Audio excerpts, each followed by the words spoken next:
Dans le combat pour sauver l'avenir de notre planète, la Chine est au cœur de la bataille. Le plus grand émetteur de gaz à effet de serre affronte un nombre incalculable de désastres écologiques. Le pays doit se battre contre les rivières toxiques, l'air pollué, des conditions climatiques extrêmes, la fonte des glaciers et l'avancée des déserts. Il doit aussi gérer l'explosion démographique, synonyme de croissance économique et de pollution. Ici, le changement climatique n'est pas une menace. C'est un fait. Mais depuis peu, la Chine trouve des solutions inventives qui étonnent les autres pays. La Chine place la barre un peu plus haut tous les jours, en termes de vitesse de construction, de quantité, de propreté, d'efficacité. Elle arrive à développer des technologies radicalement nouvelles, en exploitant toutes les voies possibles pour s'attaquer aux problèmes. Ce qui se passe aujourd'hui dans le pays change l'équilibre des pouvoirs au niveau mondial et évitera peut-être la catastrophe climatique. Il se pourrait que cette Chine polluée parvienne à se sauver et épargne ainsi le reste du monde.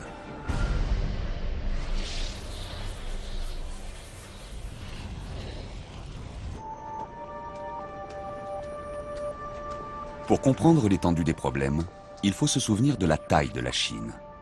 Un humain sur 5 y habite. C'est plus que les populations de l'Amérique du Nord et de l'Europe réunies.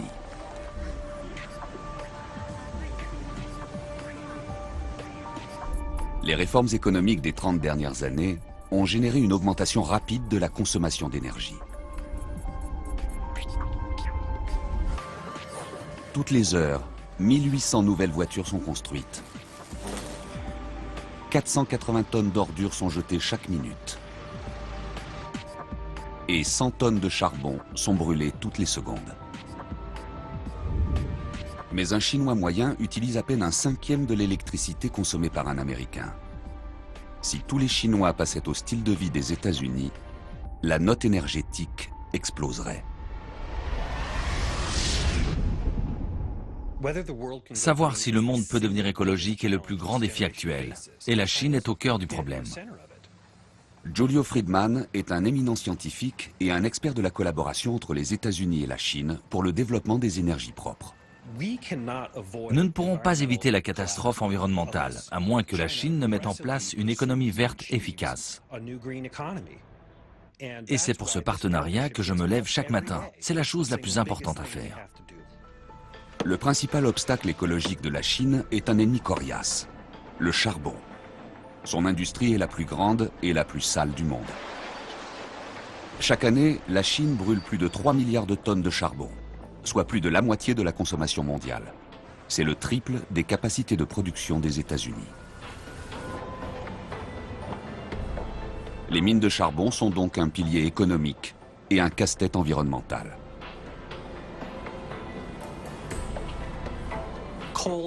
Le charbon est la colonne vertébrale de l'économie chinoise. C'est 70% de leur énergie. Ils ont les 3e plus grandes réserves du monde après les États-Unis et la Russie. C'est dans leur héritage, ça leur appartient. La combustion du charbon asphyxie les villes chinoises, au même titre que le mercure et d'autres produits toxiques contaminent les rivières et la terre. Plus de 200 millions de Chinois habiteraient dans des villes avec un niveau de pollution alarmant, voire très dangereux.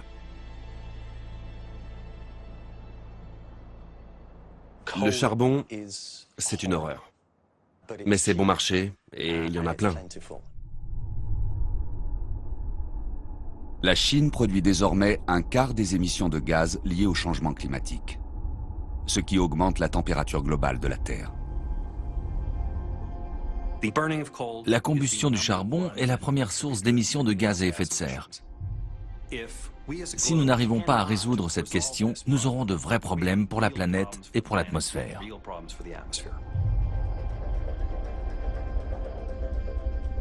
Mais un changement s'opère de façon inouïe. La Chine construit une nouvelle usine de charbon chaque semaine. Ça sonne comme une mauvaise nouvelle. Pourtant, il y a un aspect positif.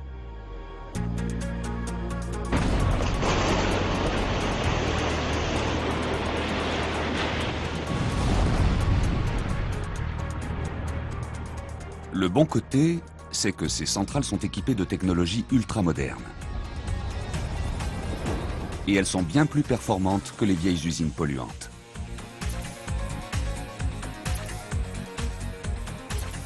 Jonathan Watts vit et travaille en Chine depuis 8 ans comme journaliste spécialiste de l'environnement. C'est ce qu'on appelle une campagne d'élimination des cheminées. Au lieu d'avoir 20 petites cheminées, vieilles, inefficaces et très polluantes, on en a une seule, très grande, qui surplombe une usine à charbon très rentable. Mais ce n'est pas assez. L'appétit de la Chine pour l'énergie grandit si vite que remplacer les anciennes usines n'arrêtera pas la montée des émissions de carbone. L'efficacité génère des gains, mais ils ne font pas le poids face à l'expansion économique.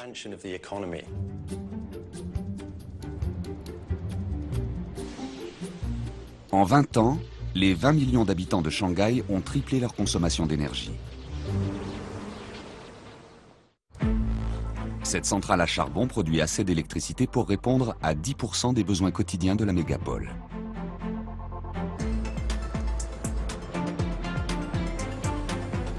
La combustion du charbon dégage quelques 16 millions de tonnes de dioxyde de carbone par an.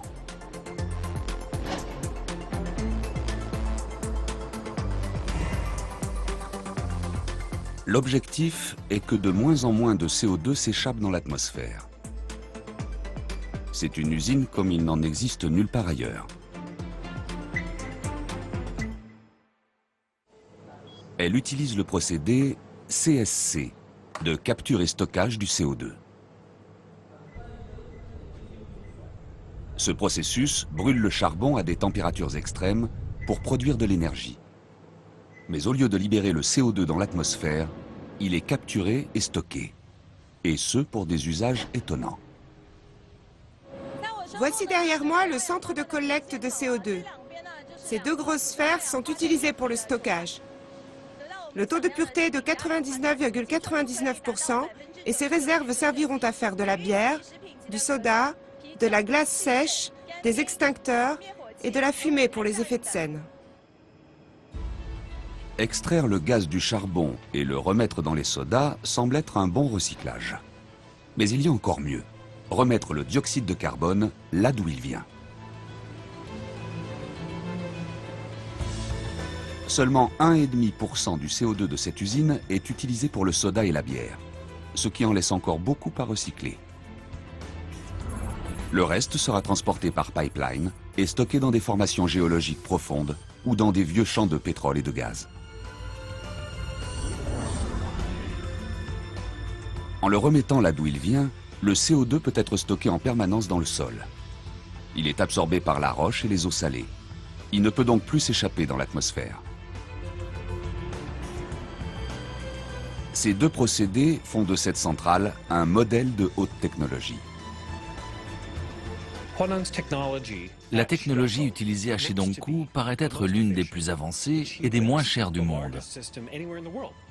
On dirait qu'ils y ont développé un système d'envergure inégalé. Inégalé, mais pas encore parfait. L'usine de Shanghai laisse toujours s'échapper de l'oxyde d'azote, du mercure et d'autres particules qui polluent les rivières et le sol.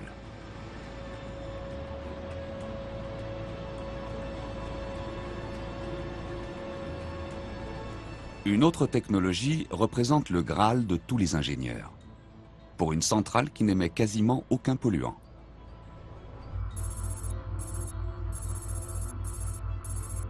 C'est le CCGI, le cycle combiné à gazéification intégrée. Depuis 10 ans, plusieurs pays font la course pour être les premiers à construire ce genre d'usine à zéro émission. Cette supercentrale, dotée d'une quarantaine de processus uniques, serait 2 fois plus performante qu'un modèle conventionnel. Ce serait un lieu tout en un, qui traiterait son CO2 et ses autres émissions polluantes au même endroit. Ce serait une centrale de capture et stockage du CO2 gonflée aux hormones. Mais au début, la Chine était hors compétition. Il y a 10 ans, les États-Unis ont proposé une idée d'usine, la centrale du futur. Mais cette usine, appelée Futurgen, est restée à l'état d'ébauche à cause des dépassements de budget.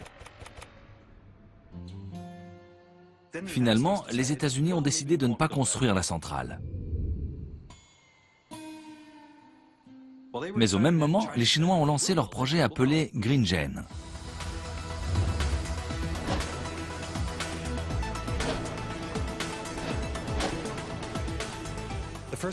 La première fois que je suis allé à GreenGen, le GPS situait l'endroit dans l'océan.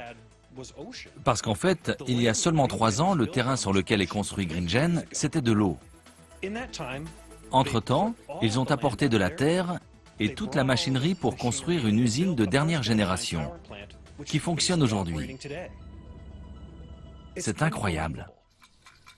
Le projet de la centrale chinoise a été lancé en 2005 et elle a été mise en route en août 2011. Les États-Unis, de leur côté, accusent encore du retard.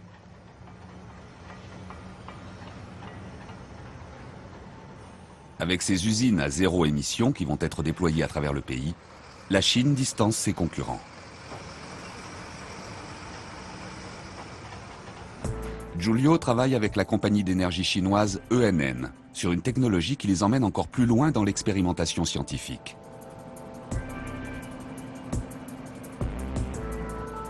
C'est une expérience où la science-fiction rejoint la réalité. Dans une cuve témoin de 10 000 litres d'algues vertes, le docteur Gan, responsable du projet, tente de convertir le charbon sale en un produit sain. Cela paraît fou et étrange, mais il croit que cette plante pourrait nous sauver. Consacrer tout mon temps et mes efforts à ce travail profite non seulement à la compagnie, mais aussi, je l'espère, à l'environnement mondial. Et cela pour avoir une énergie plus propre, une planète un peu plus verte et plus belle. C'est un procédé à couper le souffle. Le CO2 est extrait du charbon brûlé et envoyé dans ces tubes pleins d'algues qui absorbent le dioxyde. ENN a passé des années à chercher le bon type d'algues, celles qui aiment par-dessus tout ingurgiter le CO2 de la fumée de charbon. Ces algues inoffensives peuvent aussi être utilisées comme biocarburant, engrais ou même dans le domaine de la santé.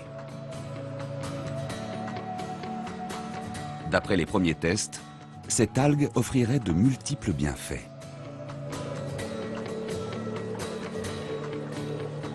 En 2012, la taille de ce dispositif doit être multipliée par 1600, soit une superficie équivalente à 155 terrains de football.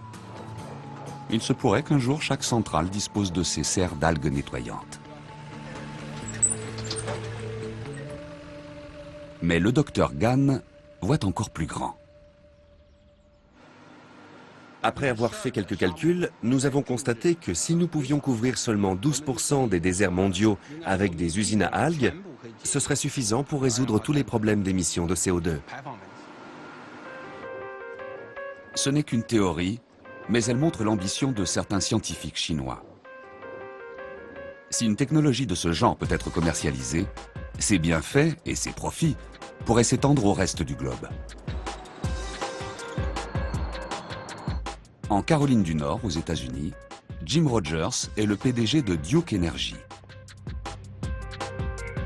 C'est un partenaire clé de la firme chinoise ENN. Et cette algue est le symbole de leur relation florissante. L'approche de Jim Rogers dans tout cela a véritablement été celle d'un visionnaire. Jim Rogers dirige l'un des plus gros fournisseurs d'électricité américains. Il voit l'essor de la Chine comme une opportunité. La coopération profite aux deux pays. Cela fait avancer les nouvelles technologies plus vite que n'importe où dans le monde.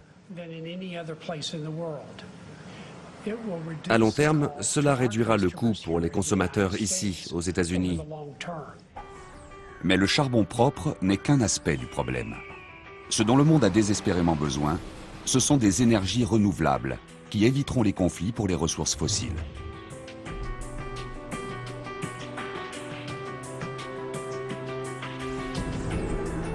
Harmonie est un mot à la mode en Chine. Un fabricant prend ce concept au pied de la lettre, avec au menu des aires de musique pour les employés chinois et des postes pour du personnel américain.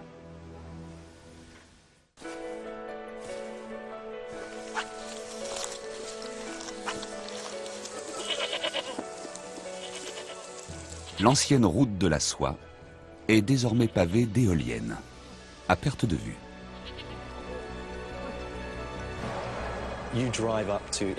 Si vous conduisez jusqu'en Mongolie intérieure, vous serez certainement pris dans un embouteillage derrière un convoi d'éoliennes. C'est vraiment spectaculaire. Le monde prend conscience de la catastrophe climatique à venir. Il nous faut trouver un moyen de se passer des énergies fossiles.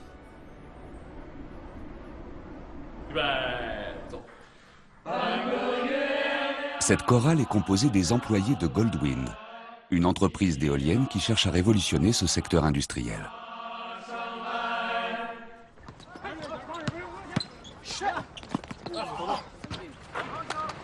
Wu Gang est un PDG motivé. Il encourage la musique et le sport, se rend au travail à vélo et supervise l'essor de l'entreprise. Présente sur tous les continents, la firme est l'un des plus gros fabricants d'éoliennes du monde.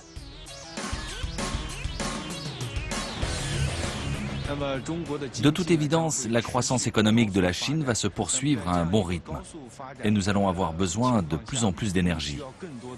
Si nous pouvons trouver rapidement des moyens pour remplacer la combustion du charbon par des sources d'énergie renouvelables, nous aurons alors une chance de soulager la pression sur notre environnement.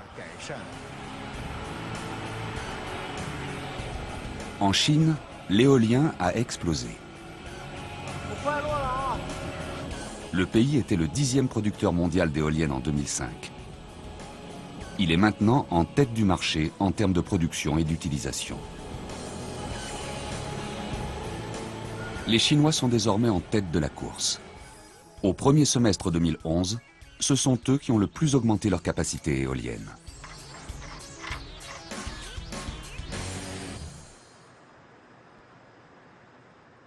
Le plus grand parc éolien du monde se trouvera dans le nord-ouest de la Chine, dans la province du Gansu. Il sera le premier d'une capacité de 10 gigawatts et 12 fois plus vaste que le plus grand parc actuel situé au Texas. La Chine en construit 7 autres de cette taille. Les récentes éoliennes installées dans ce nouveau parc sont un bon indicateur de la démesure. Elles représentent à elles seules 3 fois plus de capacité que la totalité du parc éolien américain. Xiao Yuan est ingénieur. Il se rend souvent aux 4 coins du pays, en quête d'inspiration pour innover. J'ai étudié l'énergie éolienne à l'université, donc je suis arrivé ici naturellement. Et ce sont les promesses de cette technologie qui me font rester. Comparé au charbon ou au pétrole, c'est propre, c'est nouveau et en pleine expansion. Je travaille ici depuis 5 ans. Chaque année, la compagnie double sa taille. L'industrie éolienne en Chine se développe au même rythme. C'est une voie vraiment exaltante. Ces turbines sont tout simplement gigantesques. Ce sont les pyramides des temps modernes.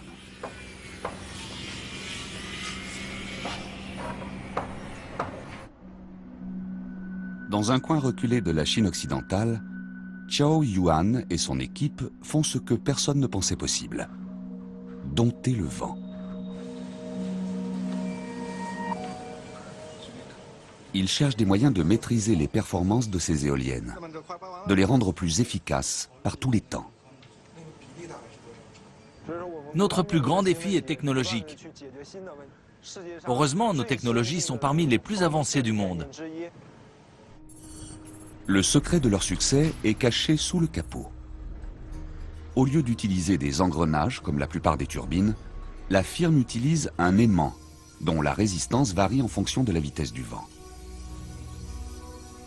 Pas d'engrenage, donc pas besoin d'ajouter d'huile pour lubrifier, et bien moins de parties susceptibles de casser.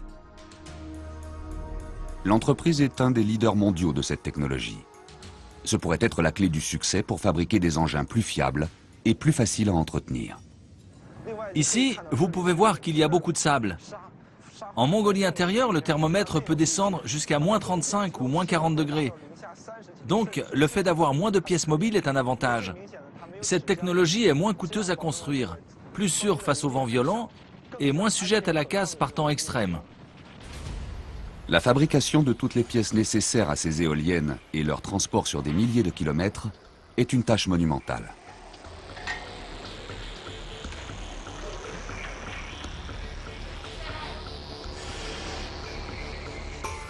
Mais les Chinois ne s'en occupent pas seuls. Pour ces éoliennes chinoises, la société utilise des pièces américaines et s'est donc installée aux États-Unis.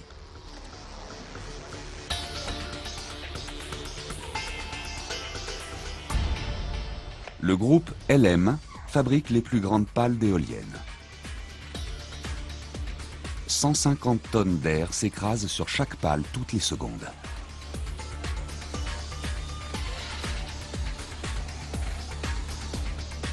Goldwyn achète ces pales. En fait, 50 à 80% des pièces des éoliennes situées aux États-Unis sont construites sur place. Cela veut dire plus d'emplois pour les travailleurs locaux. À moyen terme, le but de Goldwyn est de fabriquer aux États-Unis 80% des turbines destinées au marché américain. Nous avons environ 450 personnes sur ce site. Je suis en charge de Grand Forks, dans le Dakota du Nord. Nous sommes l'un des plus gros employeurs de la région. Je représente une belle entreprise et une belle usine pour une belle cause qui compte vraiment pour nous et pour ce pays. Pendant longtemps, les entreprises chinoises ont été accusées de voler des idées et des emplois à l'Occident. Wu Gang a réfléchi à la question.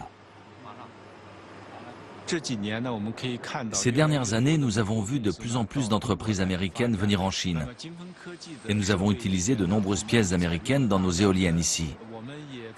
Dans le même ordre d'idées, nous cherchons des fournisseurs aux États-Unis pour les pièces des éoliennes que nous faisons là-bas. Donc c'est vraiment une histoire de coopération entre nos pays. Une collaboration entre les États-Unis et la Chine qui pourrait aller au-delà du simple intérêt commercial. Les premiers ont montré par exemple que les éoliennes augmentent le flux d'air autour des champs cultivés et pourraient donc les aider à pousser. Des instruments laser détectent l'augmentation du flux d'air. Puis, on voit comment les turbulences du vent peuvent aider à réguler les températures des cultures. Une découverte américaine qui pourrait contribuer à résoudre l'un des grands problèmes de la Chine, la désertification. Le désert de Gobi progresse sur le territoire chinois de plus de 2000 km² par an. La sécheresse, la mauvaise utilisation et la surexploitation des sols en sont les principales causes.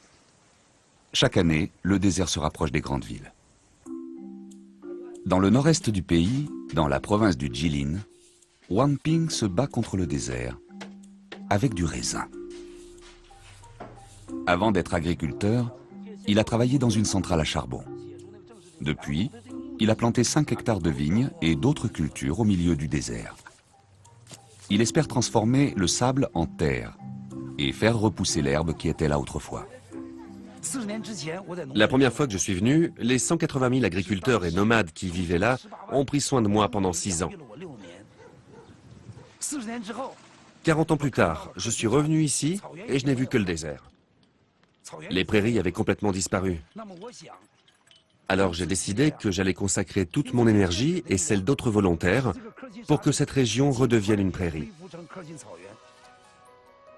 Je voulais ramener ces jours heureux à ceux qui avaient pris soin de moi il y a si longtemps. La plupart des volontaires sont des étudiants qui quittent la ville pendant les vacances et découvrent ce qu'ils peuvent faire pour empêcher le désert d'avancer. D'après le professeur Wan, le désert atteint maintenant 30 ou 40 mètres de profondeur. Chaque année, il y a de nouvelles tempêtes. Le vent souffle très fort et le sable s'enfonce de plus en plus profondément. Je m'inquiète vraiment pour nos habitations et ce qu'elles deviendront. J'espère que les choses vont s'arranger. En tout cas, dans notre zone témoin, on voit apparaître de la verdure. Et on va faire en sorte qu'il y en ait davantage. Cet environnement est dû à l'activité humaine. Si nous n'arrêtons pas cette désertification dans l'esprit des gens, nous n'arrêterons jamais la désertification sur le terrain. Wang Ping a accueilli plus de 4000 volontaires au cours des 10 dernières années. Son travail est devenu un modèle écologique international.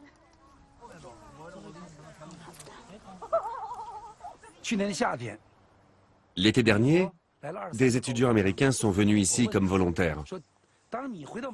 J'ai demandé à l'un d'entre eux ce qu'il répondrait si, de retour chez lui, on l'interrogeait sur l'utilité de notre modèle face à un problème global.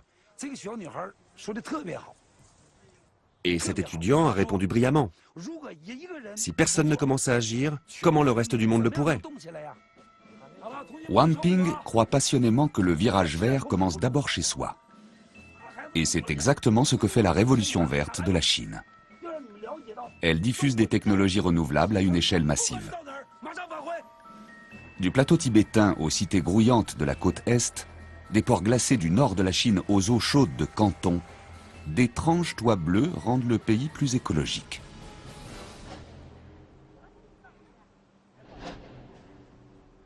« 145 millions de mètres carrés de panneaux solaires ont été installés rien qu'en 2009.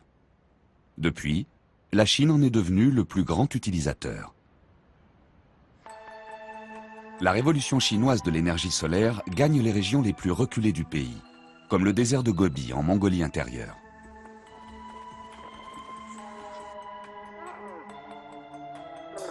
Depuis 2001, Yi Latu, un nomade éleveur de chameaux, utilise des panneaux solaires et des éoliennes pour s'éclairer, faire la cuisine et regarder la télévision. Notre mode de vie nomade est respectueux de l'environnement. Nous vivons en pensant à la durabilité. En hiver, nous mangeons à certains endroits et en été dans d'autres. Cela laisse le temps pour la repousse. C'est le style traditionnel des nomades et la façon dont nous vivons encore. L'utilisation des panneaux solaires pour chauffer l'eau et fournir de l'électricité évite de brûler quelques 14,5 millions de tonnes de charbon chaque année. Mais ici, dans le désert de Gobi, la révolution de l'énergie renouvelable fait encore plus que cela. Elle a empêché une tradition nomade de créer un désastre environnemental. Sans électricité, les nomades brûlent arbres et arbustes pour la cuisson et le chauffage. Ils déboisent ces terres fragiles et les transforment en désert. Mais désormais, leurs propres éoliennes et panneaux solaires leur donnent l'énergie dont ils ont besoin pour une vie meilleure. Nous brûlons beaucoup moins de bois désormais. En hiver, nous sommes au chaud, donc nous n'en avons pas besoin. C'est beaucoup plus respectueux de l'environnement. Ce que je préfère depuis que j'ai l'électricité, c'est regarder la télévision, surtout les chaînes de Mongolie intérieure. Nous sommes mongols, alors bien sûr ce sont nos préférés. Tout ce qu'il nous faut, c'est du vent et du soleil. Des plus grandes aux plus petites turbines, des champs de panneaux solaires à ceux qui sont sur les toits, l'énergie renouvelable a fait de profondes percées dans ce vaste pays. Mais la Chine ne peut garantir un avenir vert à moins de relever un défi écologique majeur. Celui de l'extension des villes qui sont les plus polluées du globe. Un quart des villes les plus peuplées au monde se trouvent en Chine. Environ 220 villes chinoises compteront bientôt plus d'1 million d'habitants.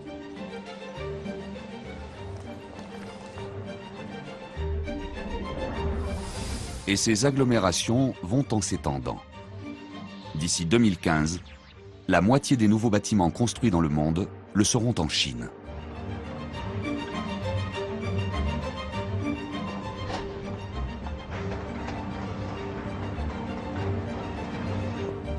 Et d'ici 2025, l'équivalent de 18 villes de la taille de Paris vont apparaître à travers le pays.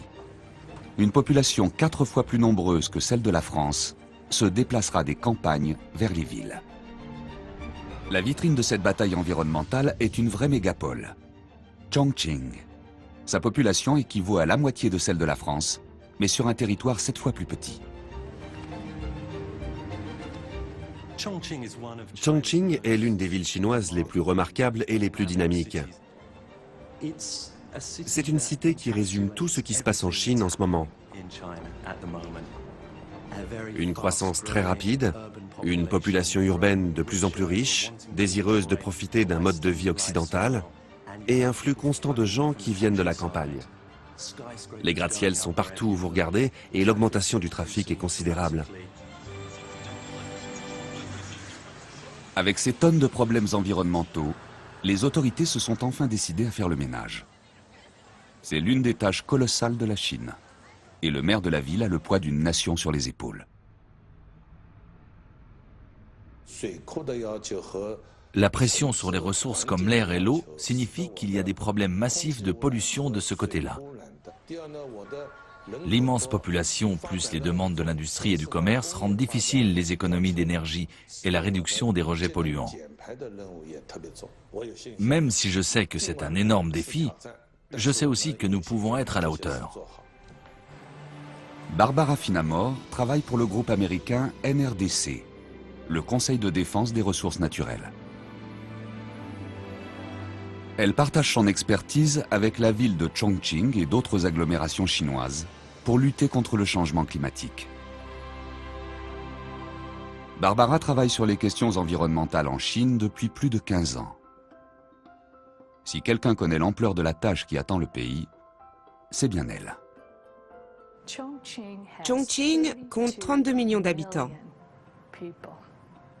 C'est l'une des plus grandes villes du monde. Quand j'y suis arrivée en 1997, il n'y avait pas de voiture du tout. Beaucoup de gens vivaient encore dans la pauvreté. Mais ce Chongqing-là est vraiment différent de celui d'aujourd'hui. Partout où vous allez, vous voyez s'élever de nouveaux bâtiments. Chongqing ne cesse de s'étendre. 500 000 nouveaux migrants y arrivent tous les ans et 6 000 voitures s'y vendent chaque semaine. Durant ces 30 dernières années, le PIB local a connu une croissance de plus de 10% par an. Le besoin d'une énergie propre et durable est énorme. S'engager dans la voie des énergies renouvelables ne va pas sans difficulté. Situé dans une vallée au centre de la Chine, Chongqing n'a pas beaucoup de vent ni de soleil. Mais une ressource naturelle y abonde, l'eau. Et c'est incroyable de voir ce qu'une simple molécule d'H2O peut faire.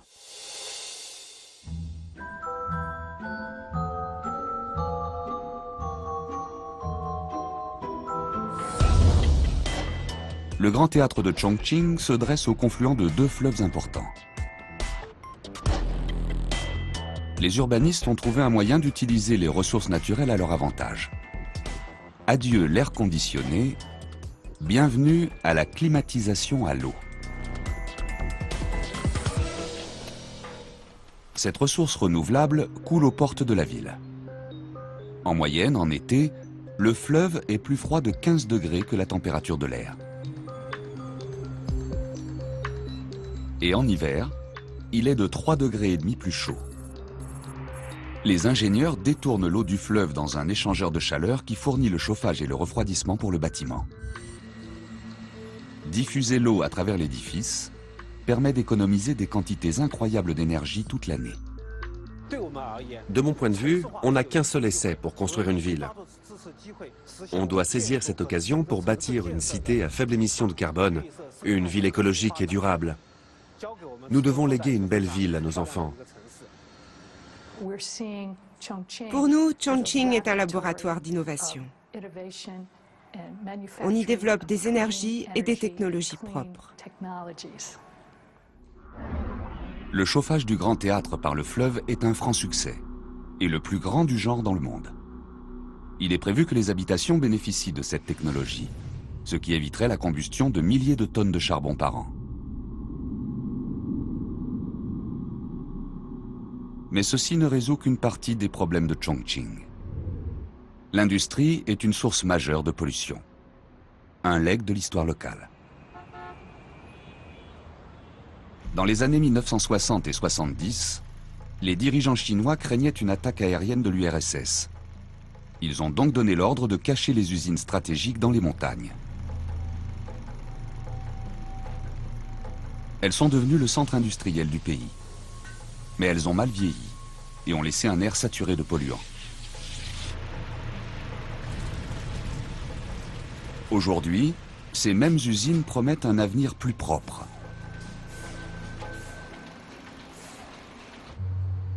En 2009, la Chine est devenue le plus grand marché national automobile du monde, avec plus de 35 000 voitures vendues par jour.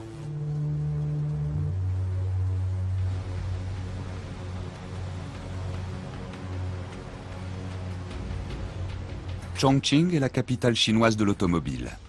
Et ces deux grands constructeurs montrent la voie dans le domaine de l'éco-conception.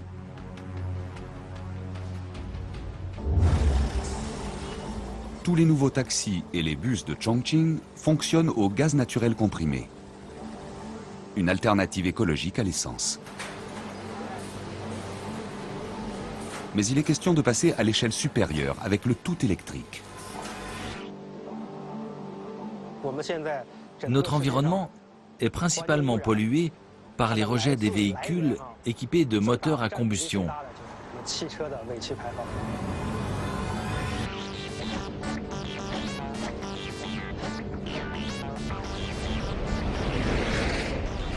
À terme, le marché n'autorisera que des véhicules 100% électriques. Les voitures hybrides ne seront là que pour dépanner.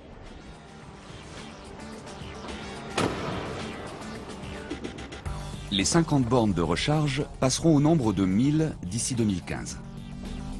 Elles pousseront comme des champignons dans toute la ville et dans tout le pays. La Chine a déjà planifié l'installation de 100 millions de stations de recharge d'ici à 2020. Construire des voitures écologiques est un défi.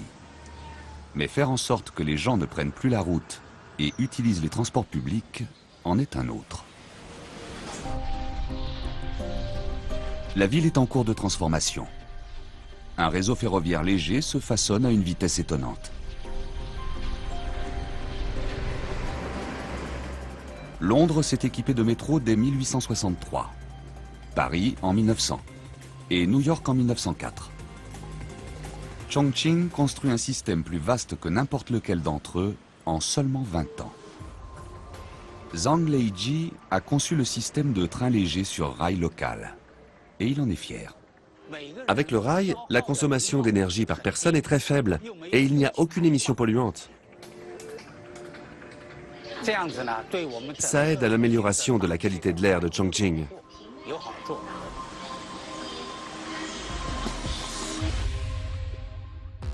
L'ampleur des constructions à venir est impressionnante.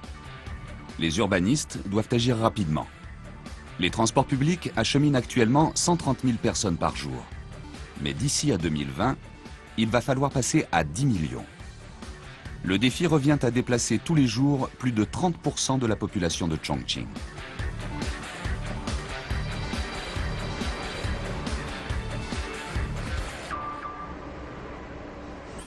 Il faut donc un équipement solide.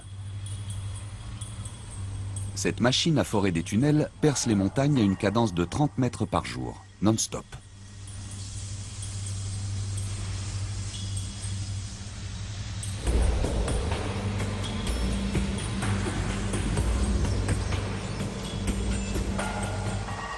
Cette ligne de métro léger s'arrête à plus de 30 km en dehors de la ville. C'est ici que se trouve le vrai chantier pour que le tunnel débouche au cœur de la cité. Un monstre broyeur y fait un trou assez grand pour qu'un train y circule facilement.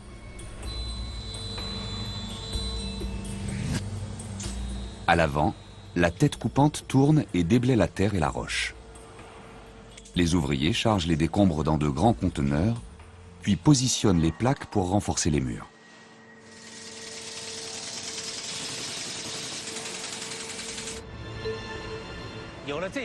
Quand nous aurons terminé, la prochaine génération jouira d'un environnement propre. Et vous verrez que le ciel redeviendra bleu. À Chongqing, même la bière est verte. La brasserie locale agit à sa façon pour l'environnement. 4,5 millions de bouteilles sortent de cette usine chaque jour. Liu Qi, est chargé de rendre la bière écologique. Il se sert de la vapeur issue du processus de fabrication pour alimenter l'usine. De cette façon, il économise de grandes quantités d'électricité. Selon lui, le taux d'économie d'énergie pour l'ensemble de l'usine atteint les 92%. On peut recycler tous les déchets d'énergie de la brasserie. On les utilise entre autres pour chauffer et refroidir les systèmes.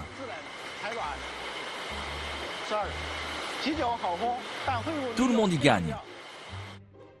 Mais pour les écologistes, la guerre contre le changement climatique est comme toutes les guerres. Il ne s'agit pas seulement d'une question matérielle. Il faut aussi gagner les cœurs et les esprits.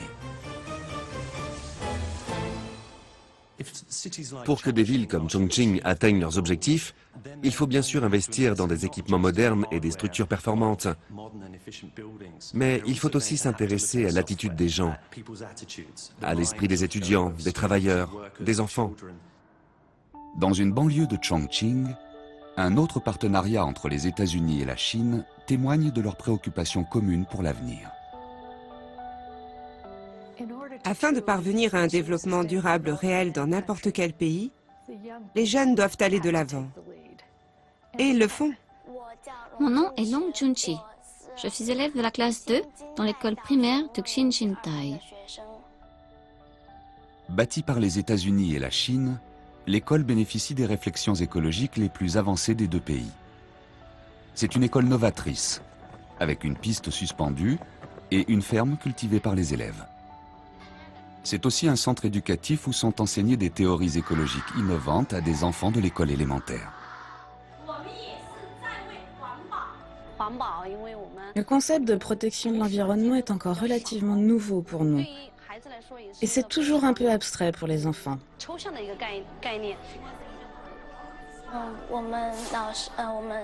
Nous prenons des cours d'écologie. Les professeurs nous disent de protéger l'environnement, par exemple en économisant le papier. En Chine, la sauvegarde environnementale, le développement durable et le changement climatique sont au programme de chaque écolier.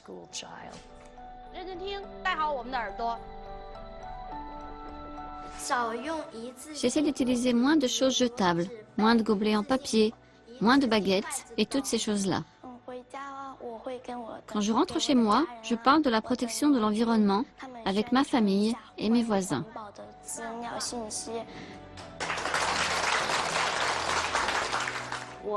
En enseignant aux enfants, j'espère influencer un large groupe de personnes. Je veux leur faire prendre conscience de l'importance de la protection de notre école et de notre environnement. À Chongqing, comme partout, les jeunes sont la clé de l'avenir de notre planète.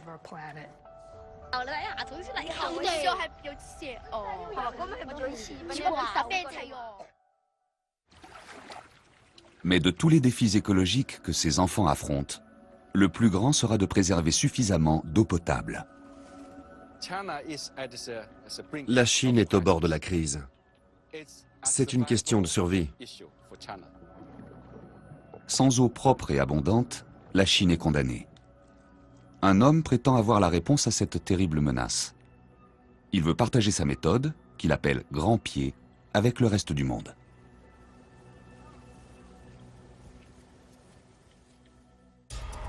Aujourd'hui, la Chine riposte aux dégâts écologiques avec des technologies de pointe. Des turbines stockent de l'électricité à l'aide du vent. Des algues transforment le charbon noir en or vert. Et des raisins retiennent le désert. Mais un danger imminent terrifie les experts les plus optimistes. La Chine est à court d'eau, car la majorité des fleuves ou points d'eau est trop polluée pour être utilisée. Le plus grand défi que la Chine doit relever est l'eau, la pénurie d'eau et de vrais problèmes de qualité de l'eau à cause de la pollution. Ils ont d'énormes problèmes de pollution dans les rivières et les lacs, avec de l'empoisonnement au mercure et tout le reste. Toutes sortes de problèmes. Pour la Chine, c'est l'ultime combat. Le pays abrite 22% de la population mondiale, mais seulement 7% des réserves d'eau douce. Pire, L'industrialisation rapide a contaminé 70% des cours d'eau chinois. Cette double catastrophe de pénurie et de pollution de l'eau engendre des maladies, des migrations forcées et la sécheresse. Si rien n'est fait, les grandes villes comme Pékin pourraient être totalement dépourvues d'eau d'ici à 2050. La Chine a désespérément besoin d'une solution à ces problèmes apocalyptiques. Et elle en a peut-être trouvé une. Une solution qui pourrait aussi intéresser le reste du monde. Sur le fleuve Mississippi, aux États-Unis, la ville de Minneapolis organise un concours international. Le but est de trouver le meilleur moyen de transformer un tronçon de 8,5 km d'une berge vétuste en une oasis de verdure urbaine.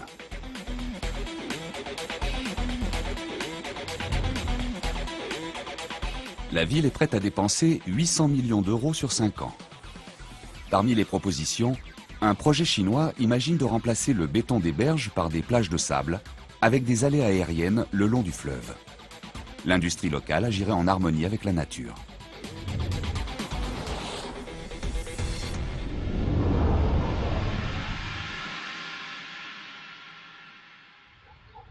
L'homme qui est à l'origine de ce projet est Yu Kongjian, un architecte paysagiste. Sa philosophie typiquement chinoise pourrait bien déclencher une tempête. Tour à tour philosophe, éco-architecte, homme du peuple, pour lui, tout tient en 2 mots. Grand pied.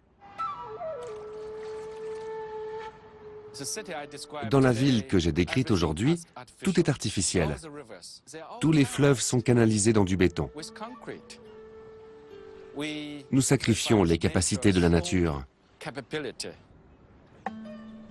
Yu Kongjian pense que la réponse est de se rapprocher d'un fermier au grand pied plutôt que d'un citadin sophistiqué.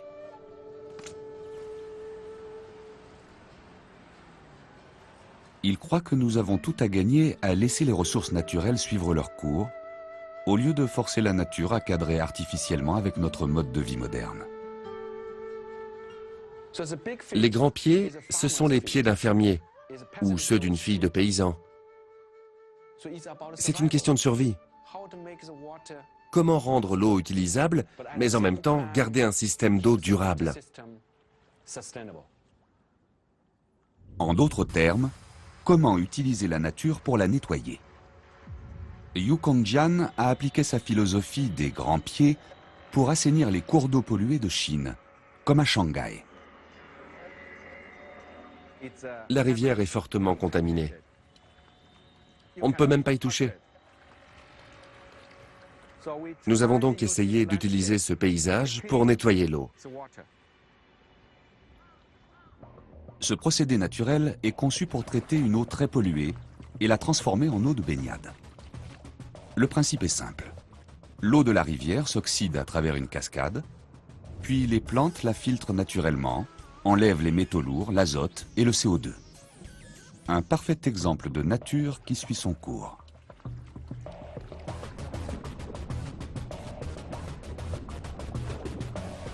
Ce petit bout d'essai nettoie déjà un bassin de taille olympique chaque jour, et pas seulement pour le bénéfice de l'homme. Nous trouvons déjà 37 nouvelles espèces d'oiseaux qui viennent à cet endroit. Des tortues, des grenouilles, des poissons et toutes sortes d'animaux sauvages. À Pékin, l'équipe met la touche finale à sa proposition pour le projet du Mississippi. Sur les 55 inscriptions issues de 14 pays, le projet de Yu Kongjian est le seul non-américain à arriver en demi-finale. Maintenant, après plus de 1000 projets dans 130 villes chinoises, il se prépare pour l'une des épreuves les plus difficiles de sa carrière. J'ai rencontré le Dr Yu plusieurs fois. Ce qui m'impressionne le plus dans son travail, c'est sa manière d'amener les gens à transformer leur point de vue pour qu'ils soient prêts à faire ces changements.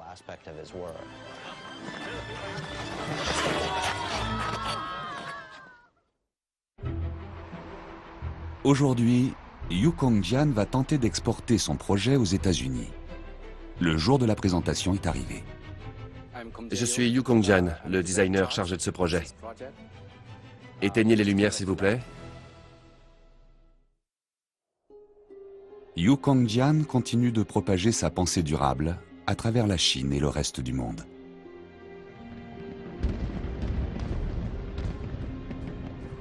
Comme tous les pionniers, il fait preuve d'innovation. Ses idées font voler en éclats la pensée conventionnelle, s'étendent au-delà des frontières et les abolissent. Ce n'est pas avec de grands barrages et de grands bâtiments que nous devons montrer au monde notre puissance. Les Chinois peuvent être respectés s'ils rendent la vie plus verte. Mon vœu pour l'avenir, c'est que tout le monde en Chine puisse vivre dans un pays d'air pur et d'eau potable. C'est un grand défi. Je pense que la Chine peut le relever. Il n'y a pas un instant à perdre. Après des décennies de catastrophes écologiques, la Chine est enfermée dans une lutte sans merci contre le changement climatique. Et elle compte, entre autres, sur les États-Unis pour la rejoindre dans ce combat. Je ne pense pas que le monde puisse être sauvé sans la Chine. Nous sommes vraiment dépendants. Je pense que la Chine est en prise avec le reste du monde d'une manière intégrale. C'est un effort considérable pour repousser les frontières de la science énergétique et de la vie écologique. Et cela influencera le sort de l'humanité. Si la Chine réussit, d'autres suivront. Si elle échoue, nous en subirons tous les conséquences. Le combat pour l'avenir de notre planète ne fait que commencer.